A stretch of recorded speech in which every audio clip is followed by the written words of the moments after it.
Le CBD est totalement autorisé, le chanvre est totalement autorisé. Je suis à la fois pour et contre la légalisation du cannabis. Par contre, il faut que ce soit géré et non pas effectivement juste une dépénalisation qui au final rendrait à la fois autorisé le fait d'en avoir mais interdit le fait d'en vendre.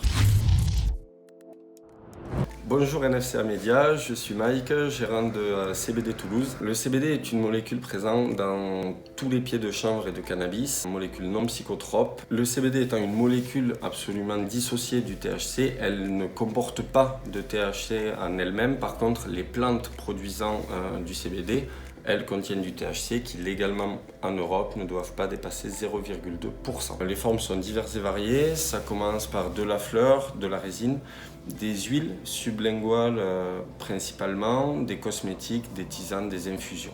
Les clients intéressés par le CBD sont absolument de tout type et de tout bord, des jeunes de 18 à on va dire 40, 50 ans, et ainsi que des parents, des grands-parents.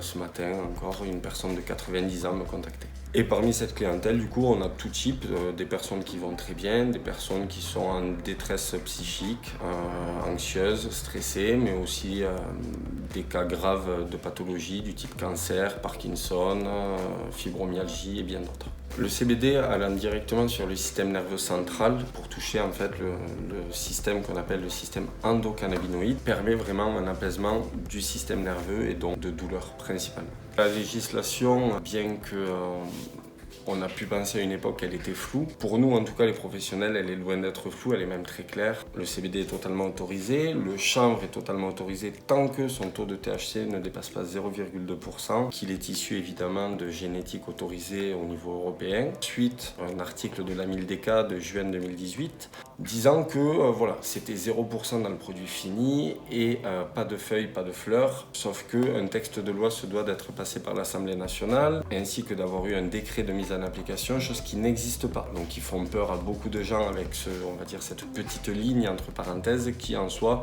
pour les juges et les tribunaux français, n'est absolument pas applicable. En ce qui concerne le chanvre, c'est l'une des plus vieilles plantes domestiquées par l'être humain sur Terre. Il y a forcément un avenir qui était déjà radieux il y a fort longtemps, qu'on a un peu, on va dire, réduit sa simple fonction qui est de la fibre pour son côté solide, une pousse très rapide de la plante. Aussi tout un côté nutritionnel, la graine de chanvre qui est la graine la plus chargée naturellement en protéines, en oméga 3, en oméga 6, chose qui pour le moment en fait quand même une plante absolument d'exception. Je suis à la fois pour et contre la légalisation du cannabis, parce que quitte à ce que ça circule partout, il vaut mieux le gérer, savoir ce qui circule, la qualité de ce qui circule et surtout pouvoir rémunérer des personnes, à la fois le cultiver et à le transformer. Par contre, il faut que ce soit géré et non pas effectivement juste une dépénalisation qui au final rendrait à la fois autorisé le fait d'en avoir mais interdit le fait d'en vendre. Il faut bien qu'on puisse donc le travailler et ce légalement. Ce qui rend justement la place des Pays-Bas assez compliquée, c'est qu'en gros ils le tolèrent mais sans qu'aucun texte ne l'autorise au sens strict du terme. Voilà, c'est une tolérance et donc à tout moment, on pourra voir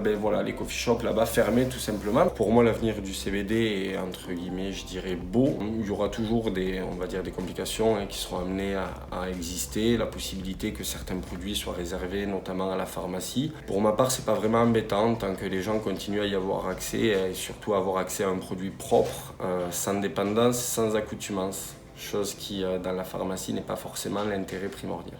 Merci, au revoir NFCA Média.